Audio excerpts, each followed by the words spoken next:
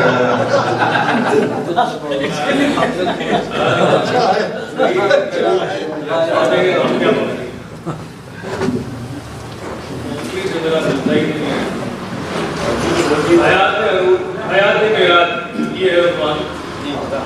شاعر عام لوگوں سے بہت مختلف ہوتا ہے، سماجی عدمیوں پر اس کی گہری نظر ہوتی ہے. وہ عام لوگوں سے کہیں زیادہ حساس و باشعور ہوتا ہے اور سبھی کے بارے میں سوچتا ہے. اسے ہر ایک کے دکھ درد کا احساس ہوتا ہے. اس کے پاس ٹوٹی کوڑی نہ ہو، اپنے مسائل پر سے پشت پڑے رہے، مگر وہ ہمہ وقت دوسروں کے لیے مضطرب رہتا ہے. شاعر کے یہ مہذب رویے اس کے اپنوں کے لیے بسا اوقات تکلیف دہ ہوتے ہیں، تکلیف کا باعث ہوتے ہیں، کیونکہ وہ نہیں سمجھتے کہ شاید کس منزل کا راہی ہے، وہ درد درد کے کس احساس سے دوچار ہے. شاعر اپنی ذات اور خواہشات کے حساب سے نکل کر دوسروں کی نہ سوچے تو وہ شاعر کب ہے؟ وہ تو عام آدمی ہے، اور عام آدمی شاعر نہیں ہو سکتا. کاش دنیا اس نقطے کو سمجھ سکے.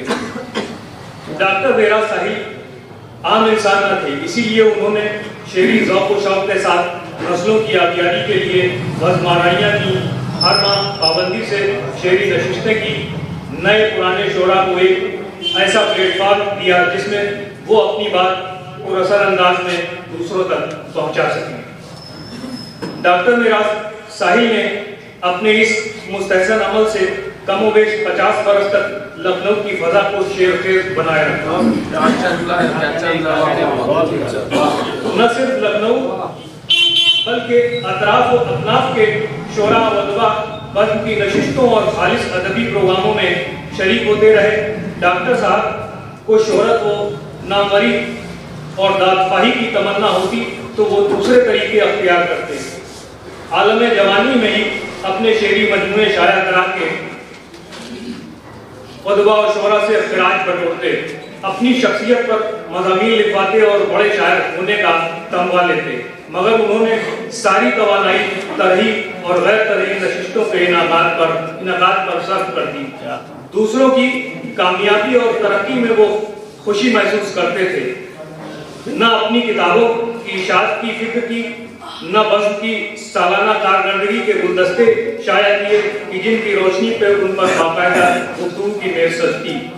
خوب یاد ہے کہ میرے استاد گرامی نصیر صدیقی صاحب کے وصال پر لکھنؤ میں صرف ڈاکٹر میراث ساحل نے جلسہ تعزیت کا باقاعدہ اہتمام کیا تھا. اس موقع پر معراج فیض آبادی، سعید اختر نظامی، پروفیسر ملک زادہ منظور احمد، سلطان مدرک سلطان نظامی صاحبان جیسی مقتدر اور معظم ہستیاں موجود تھیں. رضوان فاروقی نے بھرپور مقالہ پیش کیا تھا جو ماہنامہ امکان کے خصوصی شمارے میں شائع ہوا. آج کا پروگرام مرحوم ڈاکٹر میراث ساحل صاحب کے سب سے چھوٹے بیٹے ابرار سالم سلمہ نے منعقد کیا ہے. تو ایسا بہت کچھ یاد آ رہا ہے جو لائق ذکر، قابل تعریف اور باعث تحسین ہے. وقت کا دامن تنگ ہے، پھر بھی یہ کہے بغیر نہیں رہا جا سکتا کہ بزم شمس کے حوالے سے ڈاکٹر صاحب کا قد بہت بلند ہے. ان کی خدمات کو اجاگر کرنے کے لیے لازم ہے کہ ہر برس ان کے فرزندگان و متعلقین بالخصوص شاگردان رشید شاعری مشاعرے سے الگ ہٹ کر سیمینار اور سمپوزیم کا اہتمام کریں جس میں زبانی گفتگو سے زیادہ مقالات اور مضامین تحریر کرائے جائیں. اپنے آنے والے 10 برسوں میں ڈاکٹر صاحب پر اتنا کام کاغذ پر آ جائے کہ کوئی آسانی سے ان کی بے لوث خدمت کو فراموش نہ کر سکے گا. ایسا ہوگا تو ابو الفضل شمس لکھنوی کے نام کو روشن رکھنے والے ڈاکٹر معراج کا تذکرہ نسل در نسل عزت و احترام سے ہوتا رہے گا.